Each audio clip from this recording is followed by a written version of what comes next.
warahmatullahi wabarakatuh. Saya Nurin Iza, Prodi Ilmu Al-Quran dan Tafsir, Fakultas Usuluddin dan Dakwah. Sekarang saya akan menjelaskan mengenai seluk-beluk turunnya Al-Quran. Jadi kita mengarah kepada bagaimana Al-Quran itu turunnya.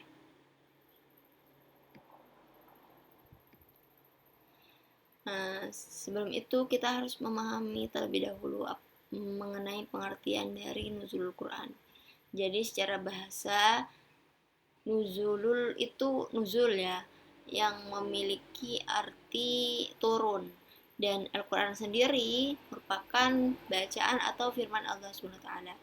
Jadi bisa ditarik kesimpulan bahwa pengertian dari nuzul Quran yaitu turunnya wahyu Allah SWT kepada Nabi Muhammad SAW melalui malaikat Jibril. Itu pengertian dari nuzul Quran.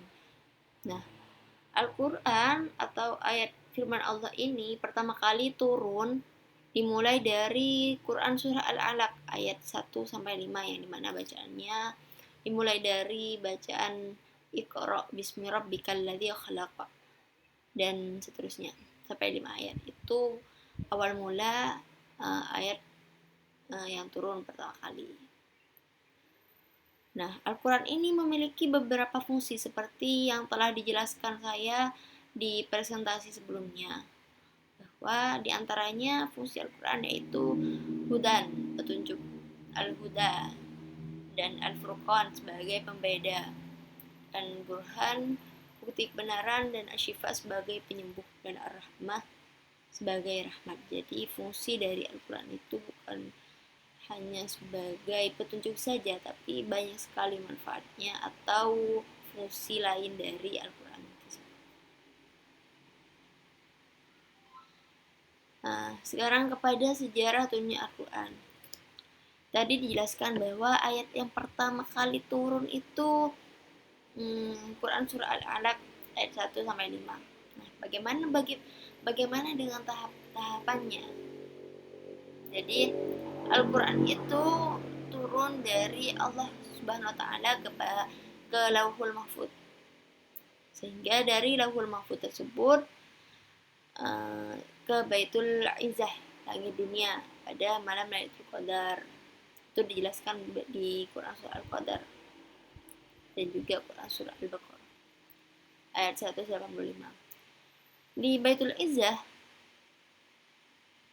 barulah kepada Nabi Muhammad SAW yang dimana turunnya itu melalui malaikat Jibril, sehingga selama turunnya dalam jangka 23 tahun kurang lebih, dan secara berangsur-angsur, maksudnya bertahap, tidak langsung sekaligus 30 juz turun kepada Nabi Muhammad, tidak, tetapi turunnya itu secara berangsur-angsur.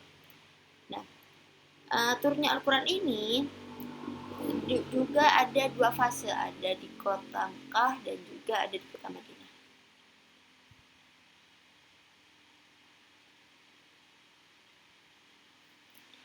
Nah, hikmah dari turunnya Al-Quran secara berangsur-angsur itu apa sih?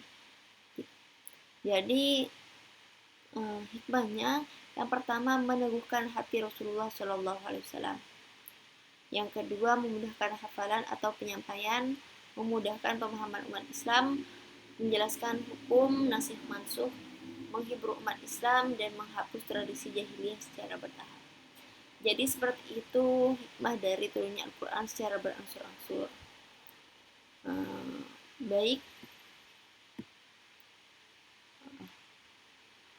Baik, sekian dari saya. Terima kasih dan semoga bermanfaat. Wassalamualaikum warahmatullahi wabarakatuh.